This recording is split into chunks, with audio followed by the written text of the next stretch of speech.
নমস্কার বন্ধুরা, আজকে আমি বানাবো কুঁদরি ভাজা। এর জন্য কুঁদরিটাকে গোল গোল করে কেটে নিয়েছি।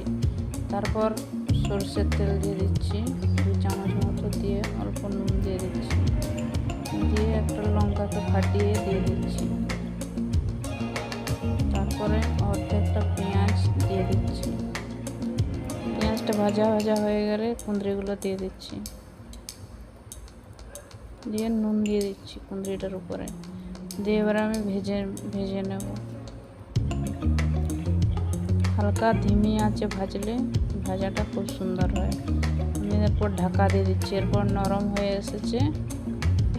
প্রথমে হলুদ দিয়ে দিলে লেগে যেতে পারে, বা শুকনো লঙ্কা গুঁড়ো দিয়ে দিলে লেগে কালো হয়ে যেতে পারে, ওই জন্য নুন দিয়েই ভেজে নিতে হবে প্রথমে কুঁদরিটাকে।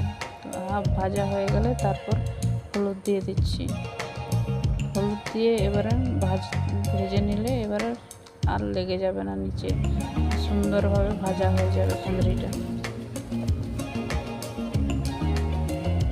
এরপর অল্প লঙ্কার গুঁড়ো দিয়ে দিচ্ছি, যাতে ঝাল ঝাল খেতে লাগে, খুব টেস্টি লাগে। ভাতের সাথে বা রুটির সাথে বা পরোটার সাথে খেতে খুব সুন্দর টেস্টি হয়। ধিমি আঁচে ধীরে ধীরে ভাজতে হবে, নইলে পুড়ে যাওয়ার সম্ভাবনা থাকে। কুঁদরি ভাজা আমার প্রায় হয়ে এসেছে। রেসিপিটি যদি আপনাদের ভালো লেগে থাকে তাহলে অবশ্যই একটা লাইক আর কমেন্ট আর সাবস্ক্রাইব করতে ভুলবেন না চ্যানেলটিকে। এবারে দেখুন আমি ধীরে ধীরে খুব সুন্দর করে ভেজে নিচ্ছি কুঁদরিটাকে।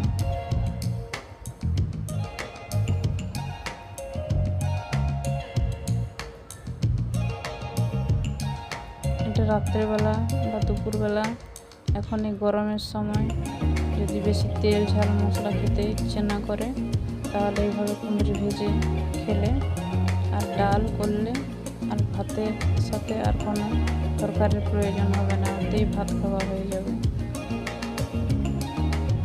এত সুন্দর টেস্টি লাগে এই কুঁদরি ভাজা। রেসিপিটা একবার অবশ্যই বাড়িতে বানিয়ে দেখতে পারেন। কুঁদরি ভাজা প্রায় আমার হওয়ার মুখে।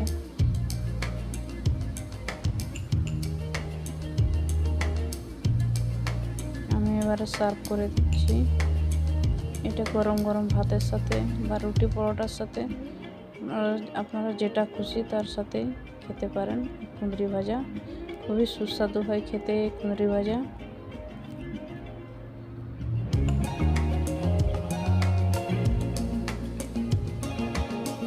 বা এই গরমকালে জল ঢেলে ভাত আমরা খাই, সেই জল